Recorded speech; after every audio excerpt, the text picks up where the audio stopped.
सभी को राधे राधे। आइए, यूनिक हिंदी क्लासेस चैनल पर आप सबका स्वागत है और निरंतर अध्ययन करने के लिए आप हमारे यूनिक हिंदी चैनल क्लासेस जो है इसको आप सब्सक्राइब कर लें, लोगों तक पहुंचाएं, अधिक से अधिक शेयर करें, वीडियो को लाइक अवश्य करें ताकि हमारा मनोबल बढ़े और हम आपको निरंतर निःशुल्क बिना किसी शुल्क के हिंदी व्याकरण और साहित्य उपलब्ध करा सकें। तो शिक्षा प्रेमी जो भी बालक हैं, बालिकाएं हैं, जो भी हमारे मित्र हैं, वो सब बहनें हैं, वो सब चैनल को अधिक से अधिक शेयर करें। ठीक है, आइए आज हम शुरू करते हैं नया टॉपिक और वो टॉपिक है कारक।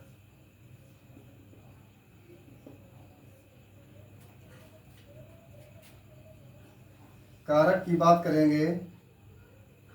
पहले हम कॉलम बना लेते हैं। एक तरफ लिखेंगे कारक और एक तरफ लिख लें चिन्ह या फिर विभक्ति। ठीक है, इसके बाद कर्ता। कर्ता का जो चिन्ह होगा वो ने। विभक्ति की बात करेंगे तो प्रथमा रहती है। कर्म, कर्ता ने कर्म को करण से, यहाँ पर लिख दिया है, करण से या फिर द्वारा, द्वितीया, तृतीया। ठीक है, कर्ता ने कर्म को करण से, फिर आएगा संप्रदान। संप्रदान के लिए विभक्ति चतुर्थी। अपादान, फिर आएगा अपादान और अपादान से अलग कोई भी वस्तु अपने आधार से अलग हो रही है तो वह आएगी अपादान कारक के अंतर्गत। ठीक है, फिर आएगा संबंध। संबंध, संबंध में क्या है? का, की, के, रा, री, रे और इसमें होगा षष्ठी। इसके बाद में अधिकरण में पर, इसमें रहेगा आपका सप्तमी और इसके बाद आएगा संबोधन। संबोधन में हे संबोधन चिन्ह रहेगा। ऐ, अरे। ठीक है, इस प्रकार से आपकी संबोधन तक 8 विभक्तियां हो गई। ठीक है, कारक चिन्ह एक बार फिर से पढ़ लें।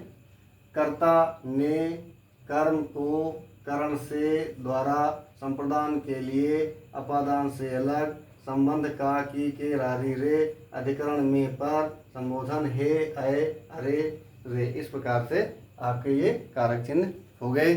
चाहो तो आप स्क्रीनशॉट ले सकते हो। इसके बाद हम आगे बढ़ते हैं।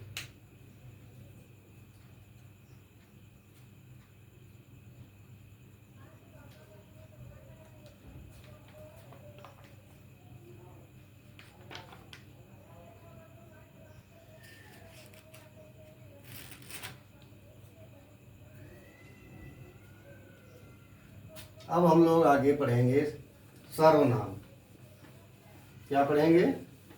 सर्वनाम। संज्ञा कल पढ़ाई गई आपको, कारक चिन्ह आज बता दिए गए। अब आप हेडिंग डालें सर्वनाम। और सर्वनाम की परिभाषा लिखें, नीले स्केच से लिखेंगे हम। सर्वनाम की परिभाषा क्या लिखेंगे? जो शब्द संज्ञा के स्थान पर, क्या लिखेंगे? जो शब्द संज्ञा के स्थान पर प्रयोग किए जाते हैं, प्रयोग किए जाते हैं, उन्हें सर्वनाम कहते हैं, सर्वनाम कहते हैं। ठीक है, संज्ञा के स्थान पर प्रयोग करे जाएंगे। जैसे एक उदाहरण लेकर के हम लोग आगे बढ़ते हैं। उदाहरण क्या है? मधुर प्रतिदिन स्कूल जाता है।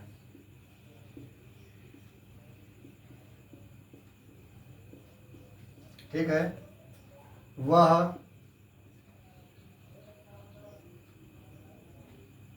कक्षा 6 में या 6 में पढ़ता है।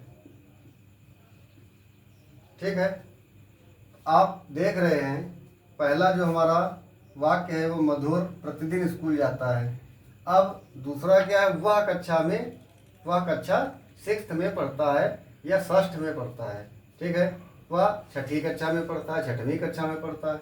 अब ये जो वह है ये मधुर के लिए आया है। किसके लिए आया है? मधुर के लिए। इसलिए मधुर के स्थान पर वह लिखा गया है। यहाँ पर मधुर न लिख करके वह लिख दिया गया है। वह क्या है? सर्वनाम है। अब हम लोग सर्वनाम के भेद की बात करेंगे।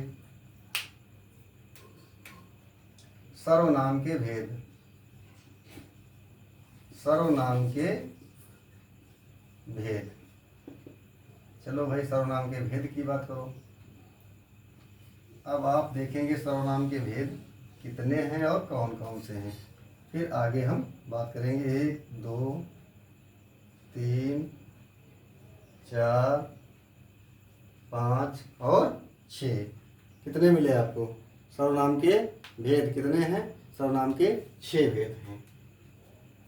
तो अब आप देखिए कौन कौन से सर्वनाम के भेद हैं। चाहो तो यहाँ पर लिख लो। 1 नंबर, 2 3 4 5 और 6। ठीक है, अब आप देखिए नंबर 1 क्या है? पुरुषवाचक। पुरुषवाचक। अगर आपको यहाँ से दिखाई न दे रहा हो, थोड़ा हम बढ़ा देते हैं, हो सकता है हम दिखाई दे, लेकिन जो बोल रहे हैं वो आपको सुनाई दे रहा होगा, उसको आप ध्यान से सुनिए। पुरुषवाचक सर्वनाम, सर्वनाम नहीं लिख रहे हैं, पुरुषवाचक सर्वनाम ही होता है। ठीक, चाहो तो यहाँ लिखे दे रहे हैं पुरुषवाचक सर्वनाम। ठीक है, पुरुषवाचक के बाद में फिर आपका आएगा निश्चयवाचक सर्वनाम। निश्चयवाचक सर्वनाम, पुरुषवाचक सर्वनाम, फिर निश्चयवाचक सर्वनाम। ठीक है, पुरुषवाचक सर्वनाम, फिर निश्चयवाचक, फिर निजवाचक। ठीक है, निश्चयवाचक के बाद में निजवाचक सर्वनाम। निजवाचक, ये ना है, निजवाचक सर्वनाम।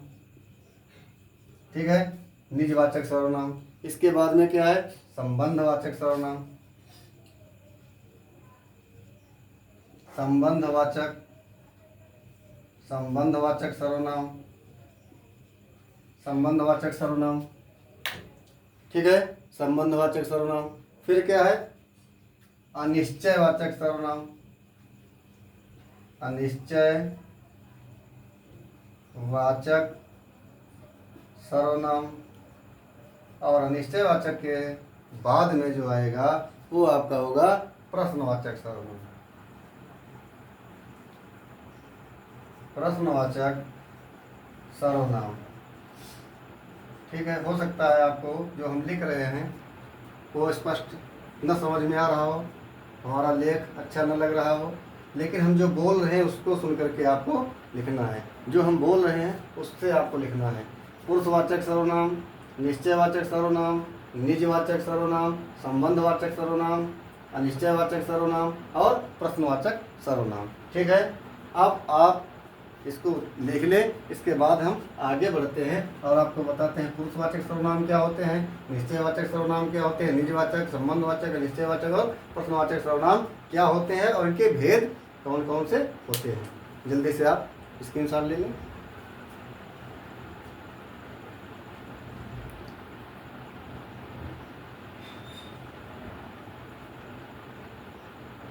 ठीक है, अब हम आगे बढ़ते हैं। आपने स्क्रीनशॉट ले ली होगी। पढ़ते रहिए, निरंतर पढ़ते रहिए और प्रभु ने चाहा तो हम सारा कंटेंट जो हमसे हो सकेगा हिंदी व्याकरण का और साहित्य का वो आपको निःशुल्क इसी चैनल पर यूनिक हिंदी क्लासेस चैनल पर यूट्यूब चैनल पर आपको उपलब्ध कराने का प्रयास करेंगे। तो पहली हेडिंग डालेंगे आप पुरुषवाचक सर्वनाम। पुरुषवाचक सर्वनाम, ठीक है। इसी के अंतर्गत आएगा प्रथम पुरुष, मध्यम पुरुष, अन्य पुरुष। ठीक है, तो पुरुषवाचक सर्वनाम की परिभाषा आप लिखेंगे। पुरुषवाचक सर्वनाम, पुरुषवाचक सर्वनाम पुरुषों के नाम के बदले या के स्थान पर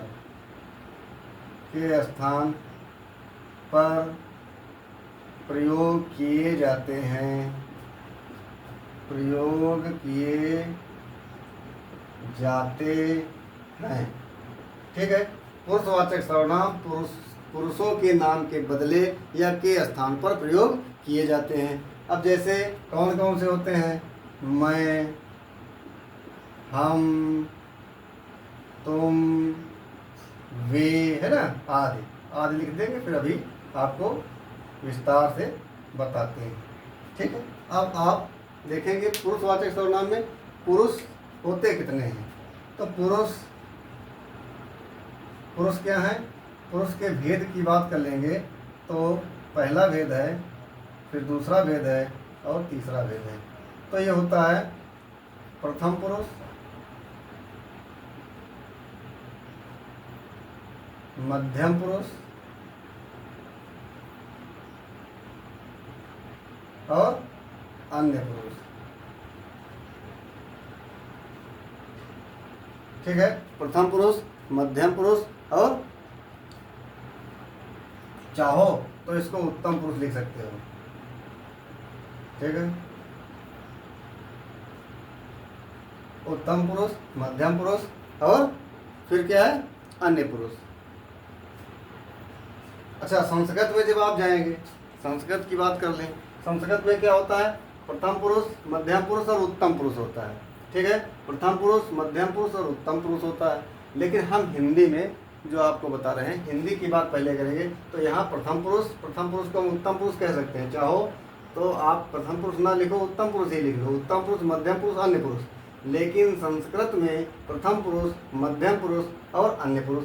तो आपका कन्फ्यूजन ना हो आपको, हम क्या करेंगे, हम यहाँ पर आपका उत्तम पुरुष ही लिख देते हैं। उत्तम पुरुष, ठीक है, उत्तम पुरुष, मध्यम पुरुष और अन्य पुरुष। उत्तम पुरुष समझने का प्रयास करूँ। मैं आपसे बात कर रहा हूँ, मैं उत्तम पुरुष। आपसे बात कर रहा हूँ यानी सामने वाला जो है वो मध्यम पुरुष, और किसी अन्य जो थर्ड है वो क्या हो जाएगा, वो हो जाएगा अन्य पुरुष। समझ रहे हैं? नहीं समझे तो फिर से समझे। जैसे कोई बात कह रहा है, कोई बात कह रहा है, एक है स्पीकर। ठीक है, क्या है, स्पीकर जो बात को कह रहा है, ये नंबर 1। ठीक है, नंबर 1 पर आएगा। फिर है लिसनर जो बात को सुन रहा है। ठीक है, लिसनर अंग्रेजी में लिखना है, हम हिंदी में लिख दे रहे हैं। लिसनर। लिसनर माने सुनने वाला।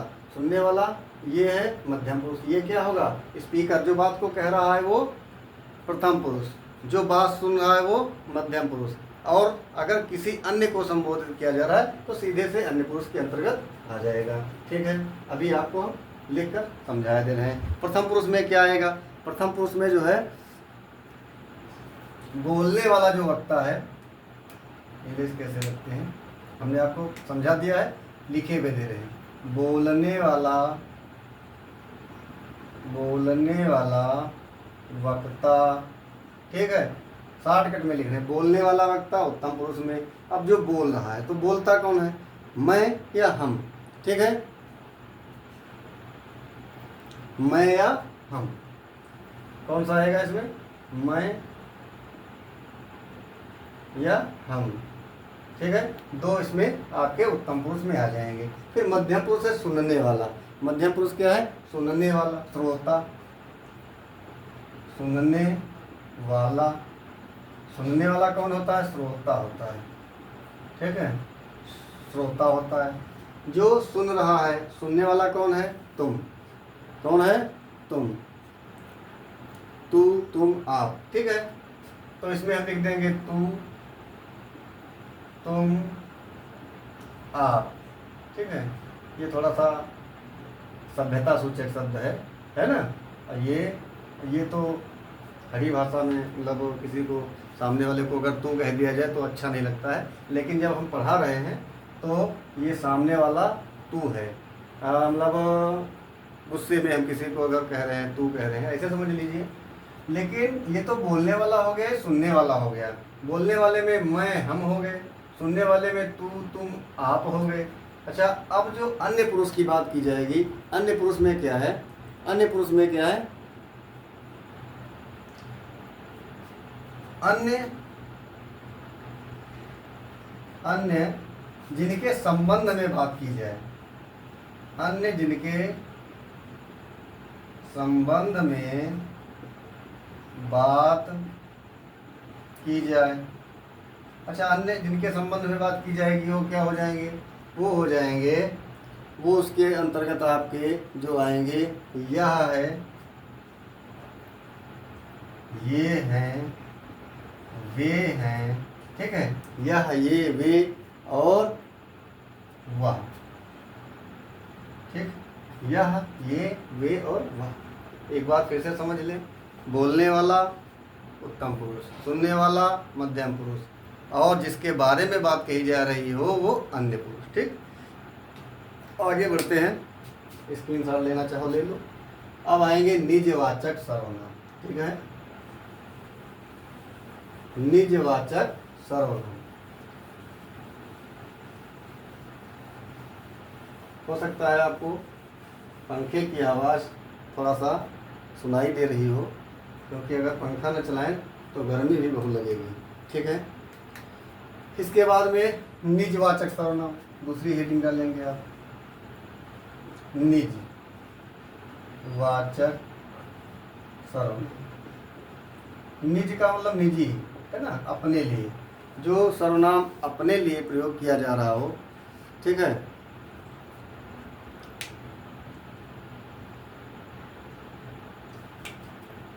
निजवाचक सर्वनाम। निजवाचक सर्वनाम कर्ता, कर्ता अपने लिए प्रयोग करता है या कर्ता के लिए प्रयोग किया जाता है। मतलब कर्ता के स्वयं के लिए प्रयोग किए जाते हैं, किया जाता है ना। निजवाचक सर्वनाम कर्ता के स्वयं के लिए प्रयोग किया जाता है। ठीक है,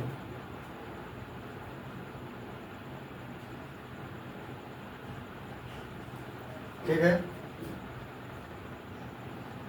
कर्ता के लिए प्रयोग किया जाता है, लेकिन कर्ता स्वयं नहीं होता है। ठीक है, जैसे जैसे आप, अभी आपने ये शब्द जो पढ़ा, ये किस में पढ़ा था? ये बताओ किस में पढ़ा था आपने? अभी जब हमने आपको प्रथम पुरुष मतलब उत्तम पुरुष, मध्यम पुरुष और अन्य पुरुष बताया था, तो ये आप किस में आया था? ये आप आया था मध्यम पुरुष में। ठीक है, हम सामने वाले को संबोधित कर रहे हैं आप कहकर, लेकिन यहाँ पर क्या है? यहाँ पर जैसे कहा गया, मैं अपना काम आप ही कर लूँगा, यानी कि कर्ता अपने लिए कह रहा है कि मैं ये काम आप कर लूँगा, स्वयं कर लूँगा। तो ये कर्ता के स्वयं के लिए प्रयोग किया जा रहा है। ठीक है, इसके बाद में जो आएगा, अच्छा लिख कर बता दें क्या वाक्य में, है ना? तो उदाहरण देखिए, मैं यह काम आप ही कर लूँगा। ठीक है, तो यहाँ जो आप आया है ये निजवाचक सर्वनाम का जो है प्रयोग किया गया है इसमें। ठीक, इसके बाद में निश्चयवाचक सर्वनाम क्या है? निश्चयवाचक सर्वनाम। निश्चयवाचक सर्वनाम, निश्चयवाचक सर्वनाम, निश्चयवाचक सर्वनाम में निश्चितता रहती है। ठीक है, निश्चयवाचक सर्वनाम, निश्चयवाचक सर्वनाम में क्या होता है?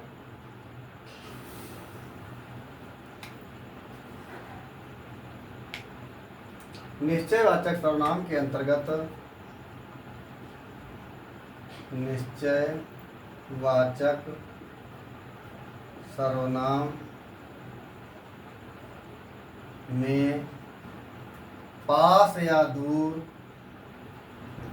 पास या दूर की वस्तु के विषय में निश्चितता रहती है, निश्चितता रहती है। निश्चयवाचक सर्वनाम के अंतर्गत जो पास या दूर की कोई भी वस्तु है तो निश्चितता का बोध कराएगी, है ना? जैसे उदाहरण से थोड़ा समझेंगे, यह अच्छा लड़का, यह अच्छा लड़का है। ठीक, वह बहुत बड़ा या बड़ी इमारत है। तो जो यह और वह है ये निश्चितता प्रकट कर रहे हैं। ठीक है, यह अच्छा लड़का है, वह बहुत बड़ी इमारत है, यानी कि जो ये लड़का है वाकई निश्चित है कि यह अच्छा लड़का है। वह जो इमारत है निश्चित है कि वह अच्छी इमारत है या बड़ी इमारत है। ठीक है, तो इस प्रकार से निश्चितता रहती है। आगे बढ़ते हैं और बात करते हैं संबंधवाचक सर्वनाम की। थोड़ा सा इसको मिटाएंगे, आप स्क्रीनशॉट लेना चाहें ले लें।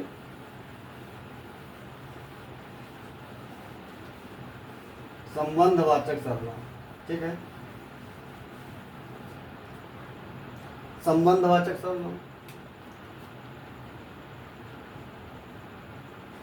संबंधवाचक सर्वनाम, संबंधवाचक सर्वनाम।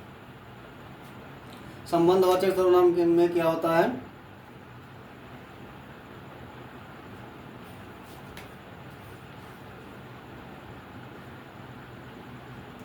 जहां पर दो व्यक्तियों या वस्तुओं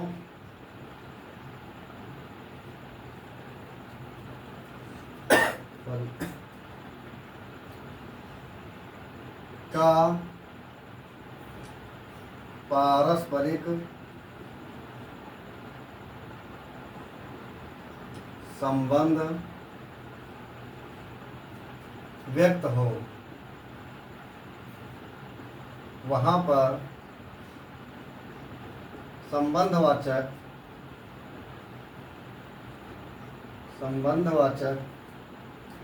सर्वनाम होता है। वहाँ पर संबंधवाचक सर्वनाम होता है।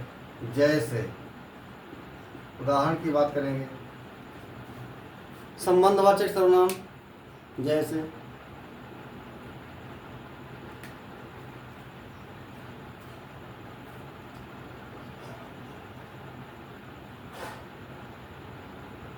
वह लड़की जो कल आई थी पढ़ने में तेज है। वाक्य को पढ़िए। वह लड़की जो कल आई थी पढ़ने में तेज है।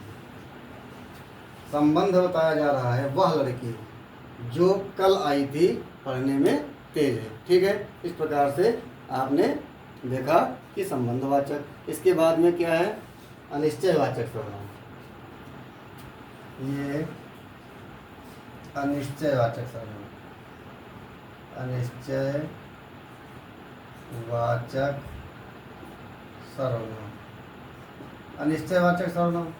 अभी आपने पढ़ा निश्चयवाचक सर्वनाम, उसमें क्या था, निश्चित था। लेकिन इसमें क्या रहेगा, इसमें बात अनिश्चित रहेगी। ठीक है, तो जब अनिश्चयवाचक सर्वनाम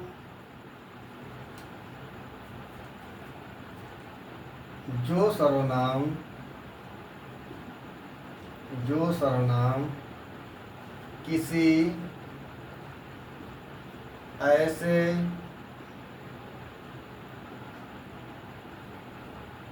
ऐसे व्यक्ति या वस्तु के विषय में बताएं जिसका पता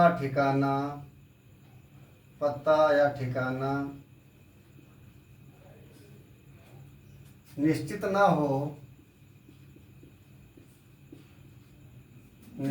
हो,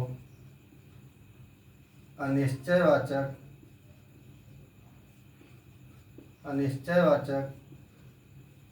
सर्वनाम कहलाते हैं। अनिश्चयवाचक सर्वनाम कहलाते हैं जो सर्वनाम किसी ऐसे व्यक्ति या वस्तु के विषय में बताएं जिनका पता या ठिकाना निश्चित ना हो यानी अनिश्चित हो, अनिश्चयवाचक सर्वनाम कहलाते हैं। जैसे एग्जाम्पल की बात कर लें, उदाहरण की बात कर लें, उदाहरण लिख दें। उदाहरण में क्या हो जाएगा, जैसे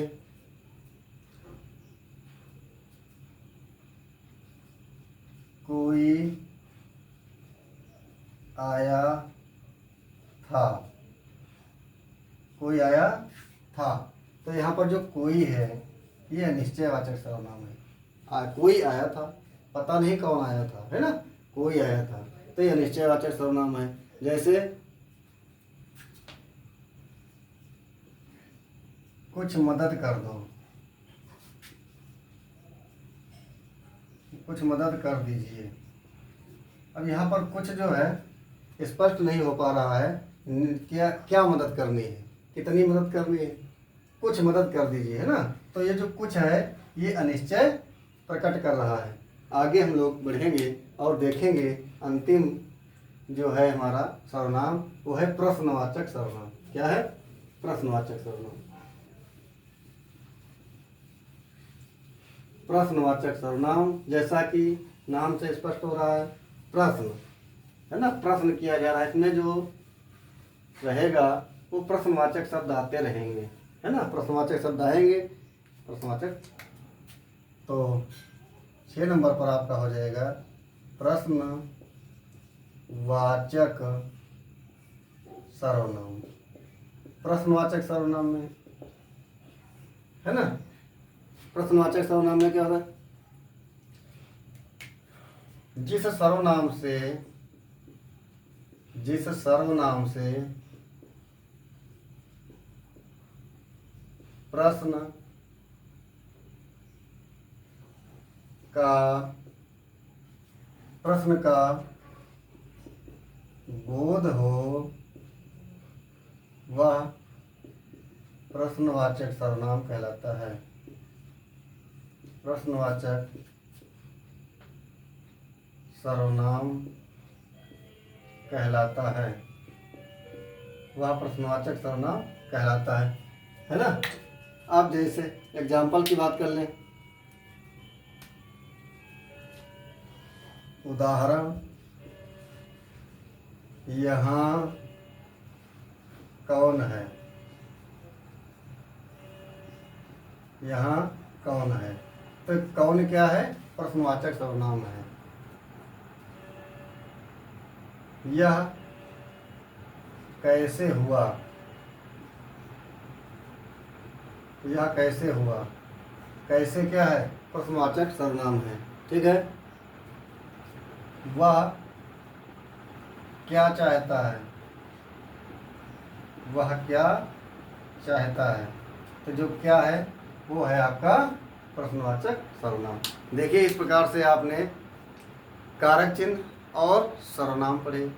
अगली कक्षा में जो है हम आपको पढ़ाएंगे और वो पढ़ाएंगे विशेषण। ठीक।